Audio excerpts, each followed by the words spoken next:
Hello guys, कैसे हैं आप लोग। आशा अच्छे होंगे। आप लोगों की पढ़ाई अच्छी चल रही होगी। आप सब लोगों का एक बार फिर से आपके ऑनलाइन प्लेटफॉर्म प्रयाग एकेडमी में बहुत बहुत स्वागत है। हम लोग विज्ञान से संबंधित प्रश्नावली कर रहे थे, प्रश्नावली की श्रृंखला कर रहे थे। उसी को बढ़ाते हुए चलिए प्रारंभ करते हैं। प्रकाश वायु की तुलना में कांच में धीमा चलता है, कारण क्या है। वायु जो है वो विरल माध्यम है, और जो कांच है वो क्या है, सघन माध्यम है। ठीक है। अब यहाँ पर अपवर्तनांक की भी बात होगी, ठीक है, और घनत्व की बात होगी। ठीक है।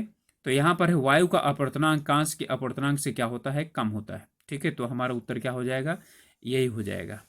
अगला प्रश्न है, समुद्र का पानी नीला दिखाई देता है, इसका कारण क्या है। जल के अणुओं द्वारा नीले रंग को छोड़कर बाकी अन्य रंगों को क्या कर लेना, अवशोषित कर लेना। देखिए, मैं आपको एक ही चीज बता देता हूं कि कोई भी वस्तु जिस रंग की हमें दिखाई पड़ती है ना, आप ये समझ लीजिए कि वह वस्तु उस रंग को छोड़कर बाकी सबको अवशोषित कर लेती है। यानी कि यदि कोई वस्तु लाल रंग की दिखाई पड़ रही है तो लाल को छोड़ करके बाकी सभी रंगों को क्या कर लेती है, अवशोषित कर लेती है। तो इसका उत्तर ही हो जाएगा कि जल के अणुओं द्वारा नीले रंग को छोड़ करके बाकी और रंगों का अवशोषण कर लिया जाता है। ठीक है, चलिए अगला प्रश्न है,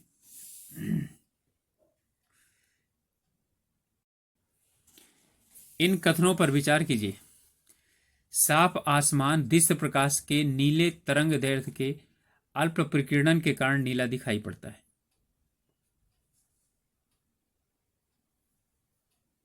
ठीक है, ये कह रहा है अल्प प्रकीर्णन के कारण नीला दिखाई पड़ता है।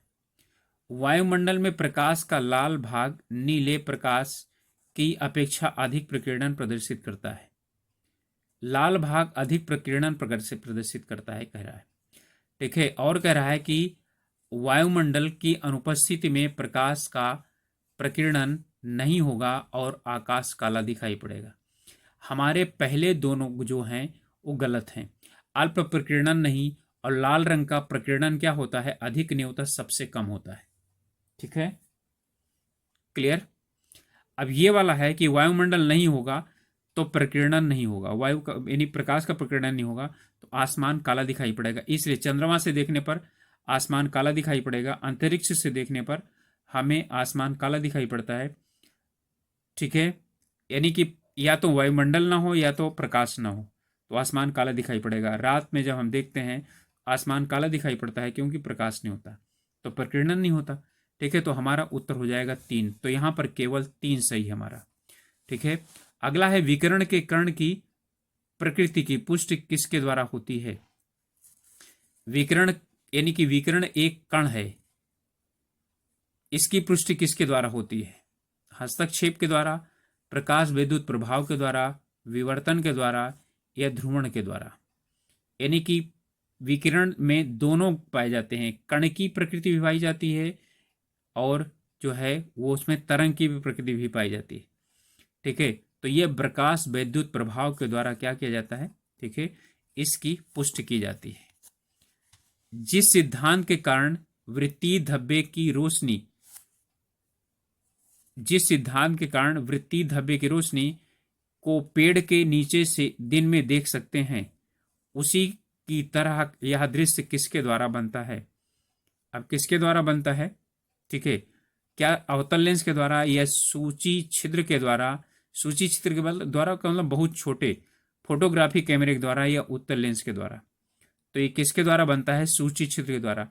कुल मिला के कहना चाहता है कि घर में अंधेरा हो, कमरे में अंधेरा हो और बाहर से सूरज का प्रकाश बहुत ही छोटे यानी छिद्र से आ रहा हो तो क्या होता है, उसी तरह से वो दिखाई पड़ता है। ठीक है, जो आप लोग समझते हैं कि जैसे कैनोपी बोला जाता है। ठीक है, चलिए, तो ये उत्तर हो जाएगा बी। अगला प्रश्न है कि न्यूटन के रंगों की डिस्क के प्रयोग के लिए इनमें से कौन सा उत्तरदायी है। शुद्ध स्पेक्ट्रा का गठन, शुद्ध अशुद्ध स्पेक्ट्रा, दर्शन का गठन, या पूरक रंगों का सिद्धांत। ठीक है, तो इसमें क्या है, दर्शन का गठन। ठीक है, डिस्क का प्रयोग करके जो सातों रंग हैं उन्हें अलग अलग क्या किया गया था, ठीक है, यानी कि बांट दिया गया था। ठीक है, तो इसका है आपका सी उत्तर हो जाएगा। कौन प्रकाश के वायुमंडलीय अपवर्तन का परिणाम नहीं है? वायुमंडल के अपवर्तन का परिणाम इसमें से क्या नहीं? सूर्यास्त के समय सूर्य का लाल दिखाई देना, ठीक है, और रात में तारों का टिमटिमाना, ये बिल्कुल अपवर्तन का है। सूर्य का आकाश में अपनी वास्तविक ऊंचाई से ज्यादा ऊंचाई पर दिखाई पड़ना, यह भी अपवर्तन का कारण है, यानी अपवर्तन के कारण ऐसा दिखाई पड़ता है। और सूर्य का अपने वास्तविक उदय से 2 या 3 मिनट पहले दिखाई पड़ना, यह भी अपवर्तन के कारण है। तो अब हमारा रह गया क्या? सूर्य के यानी सूर्यास्त के समय सूर्य का लाल दिखाई पड़ना, ठीक है, ये किसके कारण होता है? ये अपवर्तन के कारण नहीं होता, ठीक है। तो यही हमारा क्या हो जाएगा? उत्तर हो जाएगा, ठीक है, ये इसका परिणाम नहीं है। अगला प्रश्न कह रहा है कि मानव नेत्र एक कैमरे के समान है, अतः इसमें एक लेंस निकाय है, यानी इसमें लेंस पाया जाएगा। नेत्र लेंस क्या बनाता है? यानी नेत्र लेंस के द्वारा क्या बनता है, यानी प्रतिबिंब कैसा बनता है? दृष्टि पटल पर पिंड का सीधा या ऊर्ध्वाधर वास्तविक प्रतिबिंब,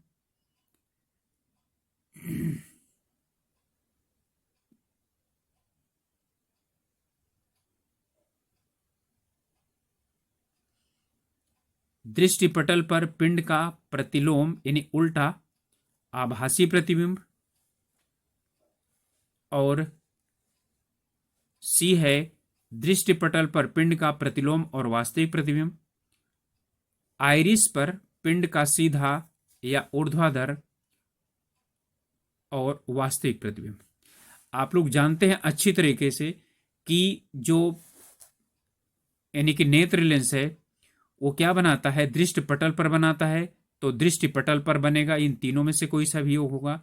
और जो चित्र बनाता है दृष्टि पटल पर वो उल्टा बनता है, पहले उल्टा बनता है, तो प्रतिलोम बनेगा, सीधा नहीं होगा, ये गलत हो गया, प्रतिलोम बनेगा, ठीक है। आभासी होगा तो हमें वस्तु सही से दिखाई नहीं पड़ेगी। जब भी उल्टा बनता है वो क्या बनता है? वास्तविक बनता है। तो क्या हो जाएगा? हमारा उत्तर हो जाएगा सी। किसी भी लेंस के द्वारा जब भी प्रतिलोम यानी उल्टा बनता है तो वो वास्तविक होता है। अब उसको मस्तिष्क में जाकर के फिर क्या होता है? उसका उल्टा का उल्टा बन जाता है, तो वो सीधा हो जाता है, इसलिए हमें वस्तुएं सीधा दिखाई पड़ने लगती हैं, ठीक है। अगला प्रश्न है, आकाश में इंद्रधनुष किस कारण बनता है या किस कारण दिखाई पड़ता है? वर्ण विक्षेपण कारण, परावर्तन, अपवर्तन, या कुल आंतरिक परावर्तन के कारण? तो किस कारण बनता है? अच्छी तरह से आप लोगों को पता है कि यह वर्ण विक्षेपण के कारण बनता है, ठीक है। और यदि यहां पर यानी दोनों होता, वर्ण विक्षेपण और आंतरिक परिवर्तन, तो क्या हो जाता? वो वाला होता, ठीक है। क्योंकि अलग अलग दिया हुआ है इसलिए हम वर्ण विक्षेपण की बात करेंगे।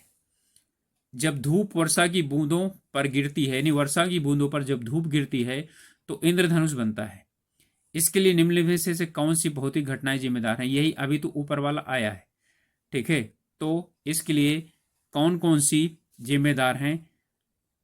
परिक्षेपण बिल्कुल सही है, अपवर्तन बिल्कुल सही है, पूर्ण आंतरिक परिवर्तन ये भी सही है। इसका मतलब है कि तीनों, तो तीनों यानी कि पहला, दूसरा और क्या हो गया? तीसरा, तीनों हो जाएंगे। अगला है निकट दृष्टि दोष एक बीमारी है जो जुड़ी होती है। निकट दृष्टि दोष किससे है? आंख की बीमारी है, तो किससे जुड़ी है? आंख से जुड़ी है। अनंत पर स्थित पिंड की एक अवतल लेंस द्वारा बनाए गए प्रतिबिंब की स्थिति, अवतल लेंस द्वारा बनाए गए प्रतिबिंब की स्थिति, आपेक्षिक आमाप और प्रतिबिंब का स्वरूप क्या होता है? यानी अनंत पर यदि कोई वस्तु स्थित हो और वो अवतल लेंस द्वारा क्या बन रहा हो? उसका चित्र बन रहा हो, तो वो यानी किस प्रकार का, छोटा बनेगा या बड़ा बनेगा, और उसका स्वरूप कैसा होगा, ठीक है। तो अवतल लेंस जो होता है, अवतल की बात कर रहा है, इसके द्वारा जो बनाया गया वो होता है, यानी चित्र प्रतिबिंब होता है, वो यानी अनंत पर होता है तो फोकस पर बनेगा। कहां पर? फोकस पर। अच्छा, फोकस पर तो ये दिया हुआ है। अच्छा, फोकस और प्रकाशिक केंद्र के बीच दिया हो, तो ये सब गलत हो जाएंगे, हमारा क्या हो जाएगा? चलिए, इसमें जो है ना फोकस पर बनेगा, तो फोकस पर, फोकस पर, फोकस और प्रकाशिक केंद्र, फोकस और प्रकाशिक केंद्र, ये गलत हो गया। अब इसमें ह्रासित और आभासी। ह्रासित का मतलब क्या हुआ? छोटा। अब ये दोनों जगह दिया हुआ, आभासी बनेगा अथवा वास्तविक बनेगा। ठीक है, तो इसमें बनेगा आभासी। ठीक है, क्योंकि ये सीधा बनता है तो क्या बनेगा, आभासी बनेगा। उत्तल यानी उत्तल लेंस द्वारा जो बनता है वो वास्तविक बनता है। ठीक है, उत्तल लेंस द्वारा बनता है तो इसमें हो जाएगा फोकस पर बनेगा, ह्रासित यानी छोटा बनेगा और आभासी बनेगा। अगला प्रश्न है, यदि किसी दर्पण के आगे कितनी भी दूरी खड़ा रहने पर प्रतिबिंब सीधा दिखाई देता है तो वह दर्पण किस प्रकार का होगा। कितनी ही दूरी पर, ठीक है, यानी कि खड़ा होने पर वो हमें क्या दिखाई पड़ता है, सीधा प्रतिबिंब दिखाई पड़ता है। तो वह किस प्रकार का होगा। ठीक है, तो वह समतल होगा अथवा उत्तल होगा, क्योंकि समतल में सीधा बनता है अथवा उत्तल में सीधा बनता है। ठीक है, अगला प्रश्न है, प्रकाशित यंत्रों में लेंसों का उपयोग किस परिघटना द्वारा प्रतिबिंब बनाने के लिए किया जाता है। परावर्तन, अपवर्तन, प्रकीर्णन या विसरण। तो जो है ना, परावर्तन के लिए दर्पण चाहिए, प्रकीर्णन भी नहीं है, विसरण भी नहीं है, और ये क्या है, अपवर्तन है। तो क्या हो जाएगा हमारा उत्तर, बी हो जाएगा, अर्थात अपवर्तन के लिए। अगला प्रश्न कह रहा है कि किसी उत्तल लेंस द्वारा, अब ये एनसीईआरटी का प्रश्न है। ठीक है, एनसीईआरटी में ये क्वेश्चन है, कह रहा है कि ये एनसीईआरटी के 10th में है, किसी उत्तल लेंस द्वारा लेंस का अर्धभाग काले कागज से ढक दिया जाता है। बने प्रतिबिंब को देखने पर प्रतिबिंब निम्नलिखित में से किस एक सा दिखाई पड़ेगा, यानी कैसा दिखाई पड़ेगा। अर्थात कोई लेंस है उसे आधा, ऐसे लेंस है ऊपर का या नीचे का, काले से क्या कर दिया गया, उसे ढक दिया गया। अब बताइए कैसा दिखाई पड़ेगा। ठीक है, तो किस तरह का दिखाई पड़ेगा, आधा प्रतिबिंब दिखाई पड़ेगा, प्रतिबिंब तीव्रता क्षीण होगी, या प्रतिबिंब उल्टा होगा, या प्रतिबिंब का आकार अपेक्षाकृत छोटा दिखाई सकता है। ठीक है, तो कुछ नहीं होगा, या तो दिखाई नहीं पड़ेगा या तो दिखाई पड़ेगा तो पूरा दिखाई पड़ेगा। लेकिन इसका उत्तर होगा कि प्रतिबिंब की तीव्रता क्षीण होगी, यानी कि प्रतिबिंब दिखाई तो पड़ेगा लेकिन वह थोड़ा सा अस्पष्ट होगा, ये होगा आपका। अगला प्रश्न है कि निम्नलिखित परिघटनाओं पर विचार कीजिए। गोलाई में सूर्य का आमाप, उषा काल में यानी सूर्य का रंग, उषा काल में चंद्रमा का दिखना, आकाश में तारों का टिमटिमाना और आकाश में ध्रुव तारे का दिखना। ठीक है, इनमें कह रहा है कि कौन सा कथन दृष्टि भ्रम है। दृष्टि भ्रम, ठीक है, जैसे कि गर्मियों के समय में जो वो होता है, ये पूर्ण आंतरिक परावर्तन के कारण होता है। ठीक है, यानी कि जो ये रेगिस्तान होता है वहां पर पानी होने का, ठीक है, भ्रम हो जाता है, जिसे बोलते हैं मृग मरीचिका।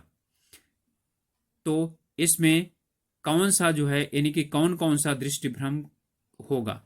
ठीक है, तो गोलाई में सूर्य का आमाप, यानी ऐसा लगता है कि सूर्य क्या है, गोला है, बिल्कुल है ये। ठीक है, दूसरा कह रहा है उषा काल में सूर्य का रंग, जो सूरज का रंग है वो पूर्ण आंतरिक परावर्तन कारण जो है ना, उषा काल बिल्कुल, ठीक है, यानी कि जब सूरज बाहर नहीं निकलता तब की बात हो रही, उसमें रंग जो है वो सिर्फ और सिर्फ क्या होता है, सिर्फ एक ही रंग का दिखाई पड़ता है। इसके बाद आकाश में ध्रुव तारे का दिखना, ठीक है, ये सब क्या है, ये यानी कि दृष्टि भ्रम के कारण, यानी पूर्ण आंतरिक परावर्तन के कारण है। तो हमारा जो उत्तर हो जाएगा 1, 2 और 4। तो 1, 2 और 4 कहां पर है, वो हमारा है सी में, 1, 2 और 4 हो जाएगा। अगला प्रश्न है, एक व्यक्ति टावर खड़ा है तथा बड़ा दिखाई पड़ता है, यानी एक व्यक्ति को टावर बड़ा दिखाई देता है, क्यों। टावर द्वारा आंख वृद्धि पर बने कोण के कारण, आंखों के लेंस की फोकस दूरी बढ़ने के कारण, आंख की रेटिना, ठीक है, के प्रतिबिंब का आकार बढ़ने के कारण, और कह रहा है इसमें, यानी कि कौन सा इसमें सही है। तो इसमें सही कौन सा है देखिए, इसमें थोड़ा सा प्रश्न में मुझे लगता है गड़बड़ी है। एक व्यक्ति को टावर बड़ा, ठीक है, और जो है यानी कि बड़ा और बड़ा दिखाई देता है, ठीक है, बड़ा बड़ा यानी पूरा ही नहीं, सीधा और क्या करता है, बड़ा और चौड़ा दिखाई पड़ता है, या जो है ना यही होता होगा। इसमें जो यानी कि हमारा जो उत्तर होगा वो होगा टावर द्वारा आंख वृद्धि पर बने कोण के कारण पहला होता है, और दूसरा है कि आंख की रेटिना के प्रतिबिंब का आकार बढ़ने के कारण, ठीक है, वो हमें क्या करता है, टावर बड़ा दिखाई पड़ता है। तो उत्तर हो जाएगा 1 और 3, फोकस दूरी बढ़ने के कारण नहीं। तो 1 और 3 का मतलब क्या हो गया, सी उत्तर हो गया। अगला प्रश्न है, इन पे कथनों पर विचार करना है। एक आवेशित संधारित्र में प्लेटों के बीच विद्युत क्षेत्र में ऊर्जा संचित रहती है, ठीक है, प्लेट संधारित्र की मैंने बात कर रहा है। पदार्थ में विद्युत परावैद्युतांक अनंत होता है। एक आवेशित, ठीक है, चालक की सतह पर विद्युत क्षेत्र की तीव्रता सामान्य सतह के समानुपाती होती है। इनमें से कौन से क्या हैं, सही हैं, ठीक है, इसमें तीनों सही हैं।